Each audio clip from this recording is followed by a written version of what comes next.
What up, everybody? Yo, so we back with another video. This is number 2.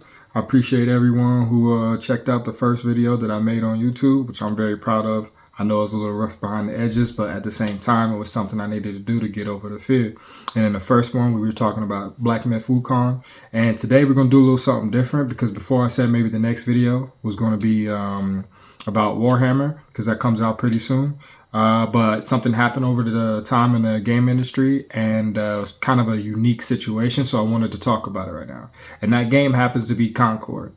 Now, the caveat to this is it's something I'd never want to hear in the game industry. And one thing that was really strange that happened was this game has been out for maybe a couple weeks, but because of the low numbers and the type of game that it is, they happen to next week be shutting down the whole game. Now, which makes this kind of strange is this game isn't a free-to-play game. Normally, free-to-play games, I can understand that, turning off the servers, turning off everything, and then people are kind of okay with that. But this game had a cost to entry, and then people actually invested into this game. Maybe not a whole lot that they needed to stay, relevant or around, but people did. So maybe this is a topic to talk on. Now, there's a lot of talk around Concord, and a lot of it's political talk. And like I said in the previous video, this is what this channel is not going to be, because like I said, there's people who work their tail off. They work really hard on trying to make these games special, try to put their touch on the games, and they put their life into these games. People miss out on families. People spend, overtime, and sometimes that overtime's not even granted, in the sense of getting paid like they should on time. But because they have a passion for making games, they sit there and they grind it out. So I would never harsh on a game, even if people are going at the game, or even if the game has bugs or it's not, finished like it should be. I understand that when people spend their money, they expect things, but I also been on the other side where I'm trying my best. I'm trying my hard to develop something, and some things just don't go right, or there's a shareholder that's like, yeah, we need to get this game out now because they want that money back in return. And I feel like that a little bit has something to do with Concord, in a sense of they know that money wasn't coming back in return, and to spend the assets and resources to keep people on updating the game and doing season passes and stuff like that on top, which has become too expensive and a bear on the studio. I'm not too familiar with the studio, so excuse me. I'll put the links and everything below if you want to check out who's behind it. I just know it was produced by PlayStation, or PlayStation is the one who's bringing out the game, and it's in a PlayStation exclusive as well. And that kind of has a big deal to do with the numbers. Not saying that PlayStation and PC, excuse me.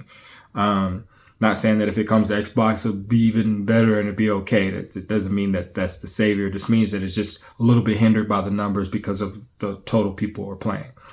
Now, what Concord is, as you can see right here, is a hero shooter. And what hero shooters are normally PvP, team-based games that has heroes who have, each individual hero has a special ability. So you have maybe one hero that's a healer, another hero that is assault, so they just have lots of weapons and they come and attack you very heavy. You may have one hero that here is protect, so they're a shield. It all depends on who you pick and the array of different characters. But for the most part, we noticed that concurrently at one point in time, it was averaging around 25,000 players. I don't know if that was just only on PlayStation or a combination between PlayStation and PC, but in the game industries, that's pretty low. With the previous game I was talking about, Black Myth Wukong, at one point it was still streaming in the hundreds of thousands to millions. And that game's a single player game. And usually single player games, once per person is done with it, they're done. And not too many people eyes are focused on it, because since it's a single player game, if I've seen one part, I've seen it, multiple different times, versus a game that's multiplayer, where the challenge is that's what you're looking at it, because it's almost plays like a sport, So the concurrent players just wasn't, high enough.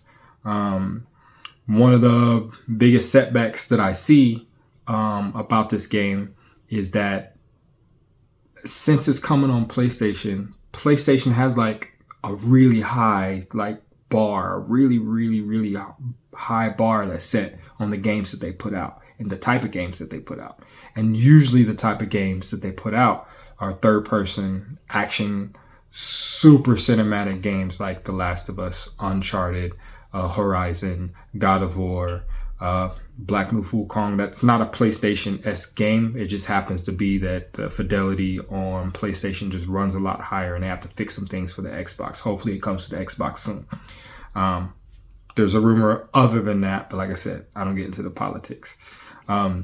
So those are the type of games that people usually expect from PlayStation. And lately, PlayStation has kind of been moving more towards the multiplayer genre with Concord on multiple systems. We have Valorant, and then we have another game that's coming out, which is Marvel Heroes, which is another hero shooter, which I think that's the one that more people are going to, cling to, because obviously it's Marvel and has Avengers in it, it has all the different characters. So it just makes kind of sense. And this kind of just put itself in a situation where it's going to have to compete with a lot of different games and games that people are already like playing concurrently. You still have Destiny that's out there, which is like the godfather of this type of genre. Well, not necessarily the same exact type of genre, but there are other games that are really high that a lot of people already play in the same type of like niche. And there's, like I said, the ones that are coming are pretty heavy hitters as well. And then only being on PlayStation and PC kind of pushes it into like a small little box. But back to what I was getting on the PlayStation and talking about the standard of the games that they make and what people are looking for when they want to get those games. And for a perfect example, like the game I'm still playing now with Black Myth, it just has that look. It has that feel. Maybe not so much in the narrative, but in the way the game plays. Although, yeah, on the PlayStation 5, it's a bit rough still. I had one update, but the next update, I don't know if it's going to bring, all the quality of life it needs.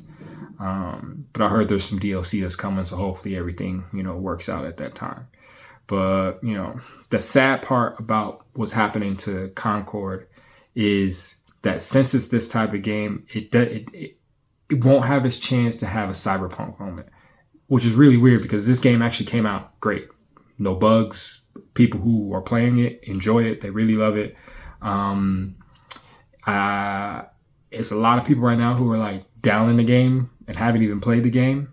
And as I said, I haven't played the game, but I'm not down in it. I understand how hard it is to make games. I understand it's long. I understand it's expensive. I understand that, like I said, people who work on it sometimes don't see their families as much as they should because they're working really hard, and making games is hard, and now you send it out to an audience who will just bash it just because it's not on their preferred system, or because a game that was on their system and everyone bashed it. So now they feel like, okay, it's our turn to go bash this. And it was really weird because we're all adults, most of us.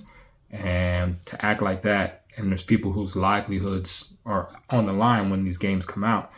It's kind of weird, but that's what weird space we're in the game industry. You go on X, Twitter, whatever you want to call it, it is a mob and people go crazy. The new Assassin's Creed that's coming out, the language behind that is just, it's crazy. It's people are upset at Sasuke, a black samurai, or not samurai, who knows, a fictional story, a real true thing that happened.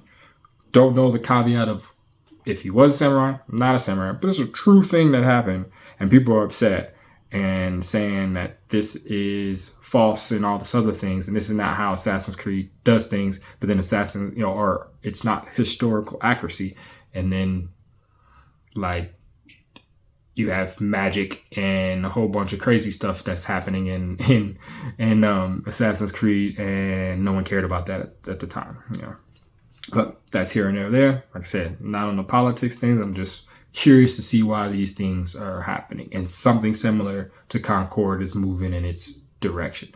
But like I said, it's sad to see that this is happening, and it's kind of making me curious on how the actual industry will move after seeing this.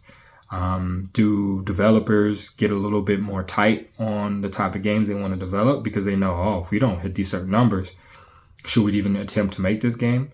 Or or everyone who's right now making hero shooters, they're all looking at it like, ooh, are we gonna have a job tomorrow? It presents itself to a lot, It's just something, a time that is kind of new in the industry. And the reason why that is because honestly, games are expensive.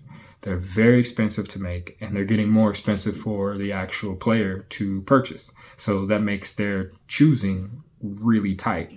It's one of those things where we're all waiting until reviews come out and seeing the best of the reviews and go, okay, maybe that's the one I want. Plus it's closer to what I end up liking, or we're really hitting tight on previews, and listening to our favorite people on, what they feel about, the preview of the game to get engaged, to maybe pre-order or maybe put that on your radar because games are raising in price.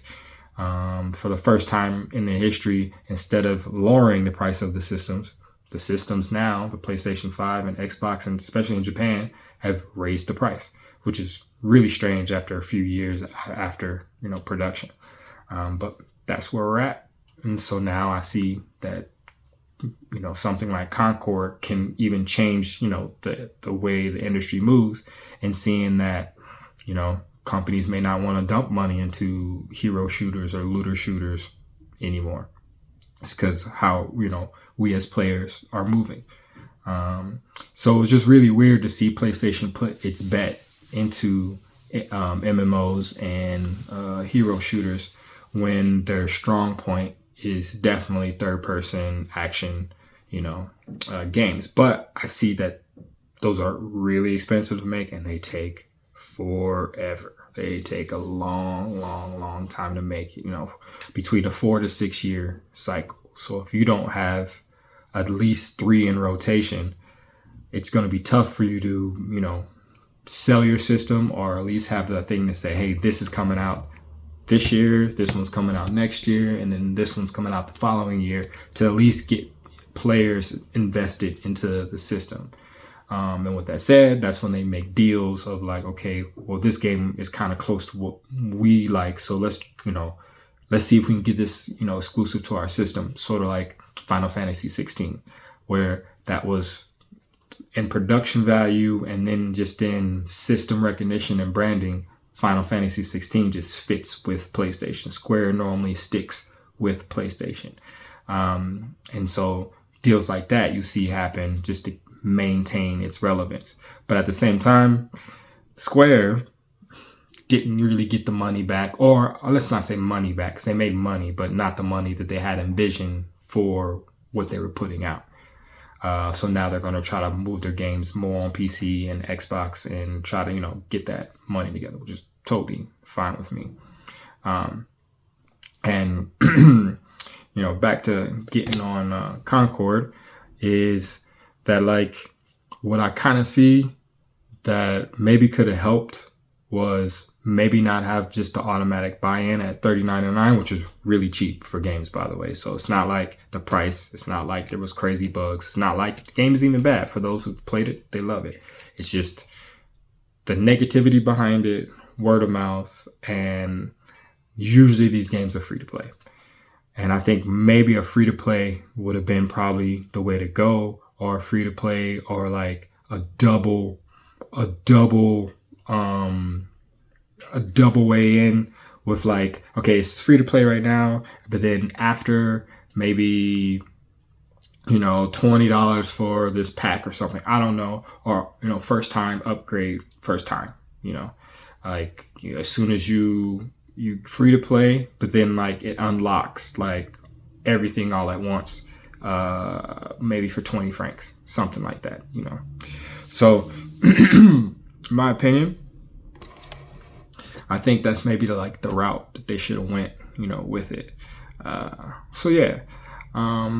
Hopefully maybe this might pique your interest on looking at, what the games industry is moving at the moment, or how, Concord is doing, or what's next for the industry. you know. And I just wanted to say thank you out to Lord Cognito from Iron Lords podcast for sharing my previous video. Actually got a couple of views on there, and I'm happy about that. Like the whole thing is, just to try to learn, try to get better at doing this. And so blessings to Lord Cognito and the Iron Lords podcast for sharing that. That was awesome. That was heartfelt. And then I got a subscription off that, which is dope. So it's pretty dope. So we're gonna keep moving. Let's say once again, these videos are going to be a little bit rough. I'm just speaking off the top of the dome. I ain't writing, scripts or anything like that. I just feel how I feel about what I like to talk about. And these games is what I definitely love to talk about. So thank you everyone who was viewed the last one, and hopefully you view this one. And if you do, just give me a little like, maybe possibly a subscribe, and I'll try to keep as consistent as I can, learn, add some new things, maybe add a title screen, and then definitely learn how to do these thumbnails. I didn't know those thumbnails was going to be this hard. But thumbnails is hard, but y'all need to help a brother out. Let me know in the comments, you know what I'm saying? Definitely tell me what I can do better. Tell me if I need to slow down. Just let me know what I can do to make this better for you guys, and then for myself as well, to, get more confidence in doing what we need to do. But I appreciate y'all. Thank y'all to the next one. The next one will be definitely that Warhammer, because I'm definitely pumped on that. So thank you guys. You guys have a blessed day. Have a good one. Peace.